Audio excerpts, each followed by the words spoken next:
अस्सलाम वालेकुम dear students, कैसे हैं जी आप सब लोग। एक और लेक्चर के साथ आपके सामने हाजिर हुआ हूं। आज का जो लेक्चर है वो है जी radioactivity and half life. अब अगर बात करती हैं सबसे पहले नंबर पर कि रेडियो एक्टिविटी है क्या। ऐसे एलिमेंट जिनका एटॉमिक नंबर 82 से बड़ा था, ऐसे एलिमेंट जो हैं वो नेचुरली अनस्टेबल होते हैं। तो जब वो खुद को स्टेबल करने की कोशिश करती हैं तो वो कोई ना कोई टाइप ऑफ रेडिएशन या पार्टिकल जो है वो एमिट करते हैं। तो इस फिनोमिना को नाम दिया गया रेडियो एक्टिविटी का। अब अगर बात करती हैं कि रेडियो एक्टिविटी जो है, एक बात याद रखिएगा कि रेडियो एक्टिविटी एक स्पॉन्टेनियस प्रोसेस है एंड रैंडम प्रोसेस है। अब स्पॉन्टेनियस से क्या मुराद है? ऐसा प्रोसेस जो खुद ब खुद हो, मतलब जिसके ऊपर आप इन्फ्लुएंस ना कर सकें। ये आपका कोई मोहल्ले का चौकीदार नहीं है जिसको आप कहीं से भी उठाकर किसी और जगह पर ट्रांसफर कर सकते हैं किसी की सिफारिश की मदद से। तो ऐसा काम नहीं हो सकता, आप इसके ऊपर इन्फ्लुएंस नहीं डाल सकते, ये बात याद रखिएगा। तो रेडियो एक्टिविटी जो है वो एक स्पॉन्टेनियस प्रोसेस है एंड रैंडम प्रोसेस। अब रैंडम प्रोसेस से क्या मुराद है कि मिसाल के तौर पर अगर मैं रैंडम प्रोसेस की बात करता हूं तो मेरे पास ये एक एटम है, ये एटम है, ये एटम है, ये एटम है, ये एटम है। अब ये एटम सारे के सारे डिके जरूर करेंगे। अब मैं आपसे क्वेश्चन पूछता हूं, कौन से वाला एटम डिके करेगा? ये वाला, ये वाला, ये वाला, ये वाला, ये वाला। आप कभी भी 100% श्योरिटी के साथ नहीं बता सकते। तो ये बात याद रखिएगा, रेडियो एक्टिविटी एक रैंडम प्रोसेस है। पूरी दुनिया में कोई ना कोई बंदा डेली मरता है। कौन सा बंदा कब मरेगा इसके मुतालिक कभी भी 100% श्योरिटी के साथ नहीं बता सकते। ये एक रैंडम प्रोसेस है। हाँ, अनलेस अगर आप कोई डॉन वगैरह हैं तो जाहिर सी बात है, फिर आपको सुपारी मिली होगी तो आप बता सकते हैं कौन से बंदे ने मरना है। खैर, वो अलग चीज़ है। अब नेक्स्ट चीज़ की अगर बात करते हैं तो नेक्स्ट चीज़ आ जाती है, एक टर्म आपने सुनी होगी एक्टिविटी, कि व्हाट इज एक्टिविटी। अब बेसिकली हम कहते हैं कि इस मटेरियल की एक्टिविटी ज़्यादा है, इस मटेरियल की एक्टिविटी जो है वो कम है। तो एक्टिविटी है क्या? Number of decaying atom per unit time. आसान लफ्ज़ों में ये बता रहा है कि मटेरियल किस रेट पर डिके कर रहा है, किस रेट पर डिके कर रहा है। एक्टिविटी ज़्यादा तो मटेरियल जल्दी डिके करेगा, एक्टिविटी कम तो मटेरियल को डिके होने में वक्त लगेगा। अब अगर इसी तरह से बात करता हूं तो ये बराबर है लैम्डा एन के। अब ये इक्वेशन कैसे है ये भी आगे जाकर डिस्कस करेंगे। अब इसके बाद नेक्स्ट चीज आ जाती है हाफ लाइफ। अब अगर हाफ लाइफ की बात करता हूं तो हाफ लाइफ है क्या कि मिसाल के तौर पर ये मेरे पास कोई भी सैंपल है, वो वक्त जिसमें इस मौजूदा का आधा बच जाए वो इस मटेरियल की हाफ लाइफ कहलाएगी। तो हाफ लाइफ है क्या कि अगर कोई भी मटेरियल उसकी हाफ लाइफ है 1 घंटा, तो 1 घंटे के बाद मटेरियल के मौजूदा का आधा बच जाएगा। अब ये बच गया तो 1 घंटे के बाद इस मौजूदा का भी आधा, 1 घंटे के बाद इस मौजूदा का भी आधा, 1 घंटे के बाद इस मौजूदा का भी आधा। तो ये बात याद रखिएगा कि हाफ लाइफ है क्या? वो वक्त जिसमें मटेरियल के टोटल का, उस वक्त के टोटल का हाफ बच जाए। अब नेक्स्ट चीज आ जाती है, दुनिया जहान का कोई भी मटेरियल है उसको कभी भी मुकम्मल तौर पर डिके नहीं किया जा सकता। ये बात याद रखिएगा, कोई भी मटेरियल है कभी भी मुकम्मल तौर पर डिके नहीं हो सकता। क्यों डिके नहीं हो सकता? वजह, क्योंकि आपके पास जब मटेरियल डिके होता है तो वो टोटल का हाफ रह जाता है, फिर उस टोटल का हाफ, फिर उस टोटल का हाफ, फिर उस टोटल का हाफ, कुछ ना कुछ तो बच ही जाएगा। इस वजह से तो कहते हैं कि दुनिया को बने करोड़ों साल हो गए हैं लेकिन फिर भी रेडियो एक्टिव मटेरियल एग्जिस्ट करते हैं। वजह, क्योंकि टोटल का कुछ ना कुछ फिर भी बच जाता है। कोई भी रेडियो एक्टिव मटेरियल कभी भी मुकम्मल तौर पर डिके नहीं हो सकता। कितना वक्त चाहिए एक मटेरियल को मुकम्मल डिके होने के लिए वो देखते हैं। n is equals to n not e की पावर माइनस लेमडा टी। अब ये इक्वेशन कहलाती है डिके लॉ। अब ये n जो है ये यहाँ पर है number of nuclei remaining at time t।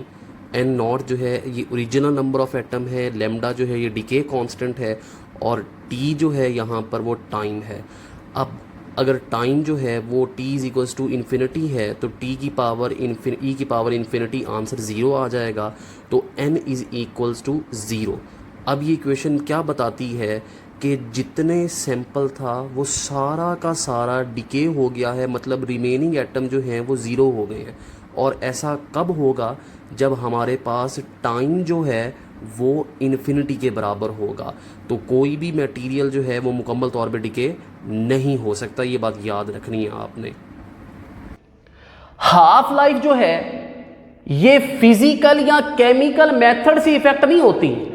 आप रेडियो एक्टिव मटेरियल को उठाओ, तवे पे रखो, तेल शेल उसके ऊपर ऑयल शॉयल लगाओ, उसके बाद उसको गर्म करो, क्या अब इसका जो हाफ लाइफ है वो चेंज हो जाएगा? ऐसा पॉसिबल नहीं है। आप HCl लो, उसके अंदर कोई सब्सटेंस डाल दो और एक्सपेक्ट करो कि इसका हाफ लाइफ चेंज हो जाएगा, ऐसा पॉसिबल नहीं है। तो आपके पास हाफ लाइफ किसी भी मटेरियल का फिजिकल या केमिकल इफेक्ट से चेंज नहीं होगा, ये बात याद रखनी है। अब next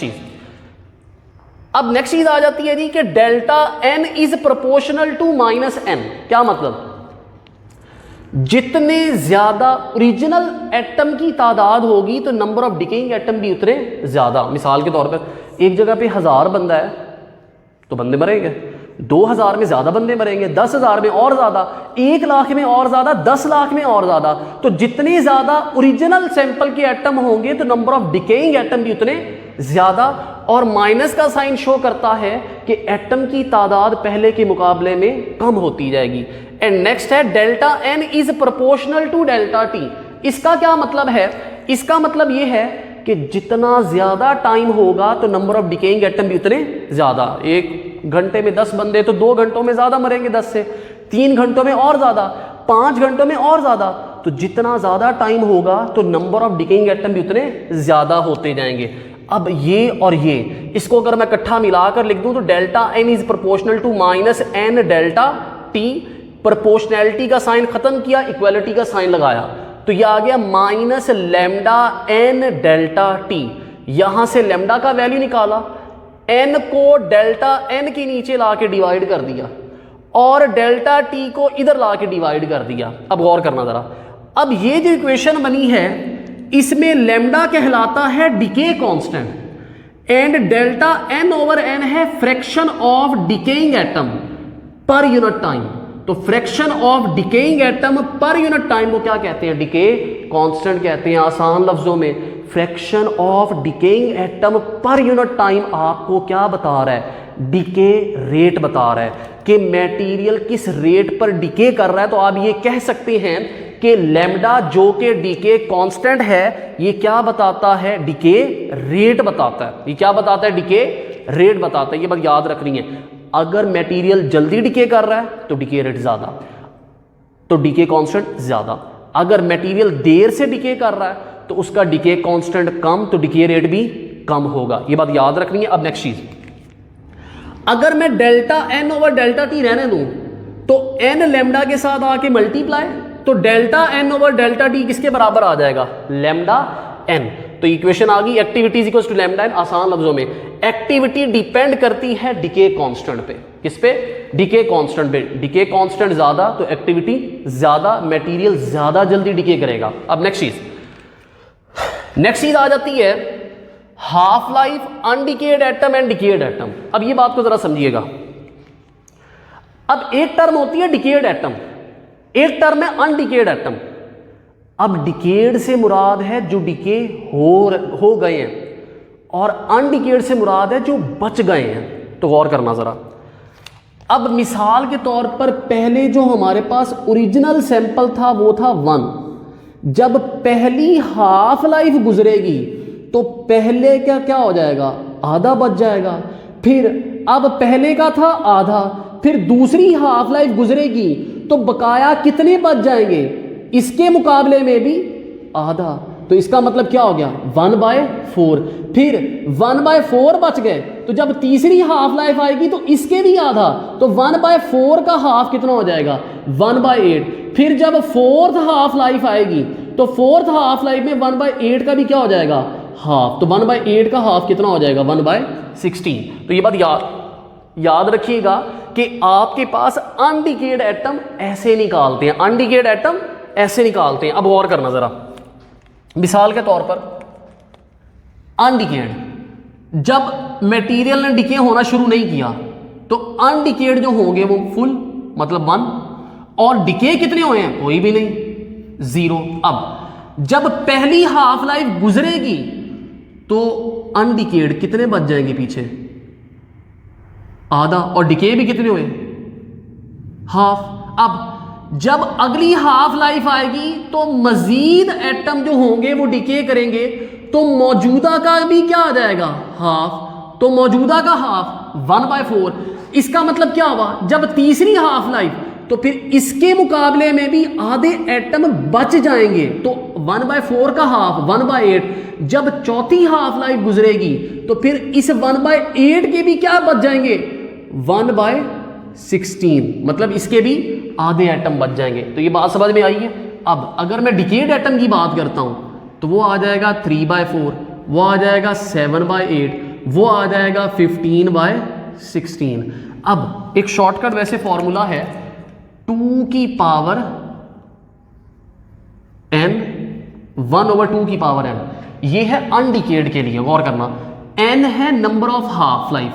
number of half life कैसे निकाल सकते हैं, अगर तो बता दिया ठीक है, अगर नहीं भी बताया टोटल टाइम को उस एलिमेंट की हाफ लाइफ से डिवाइड कर दो, मतलब जितना टाइम पास हो गया उसको डिके होते हुए उसको उसकी हाफ लाइफ से जो है डिवाइड कर दो, तो वो नंबर ऑफ हाफ लाइफ बता देगा, नंबर ऑफ हाफ लाइफ बता देगा। अब गौर करना जरा, अगर हाफ लाइफ गुजरी 1 तो 1/2 की पावर 1, तो अनडिकेड 1/2 बच गए।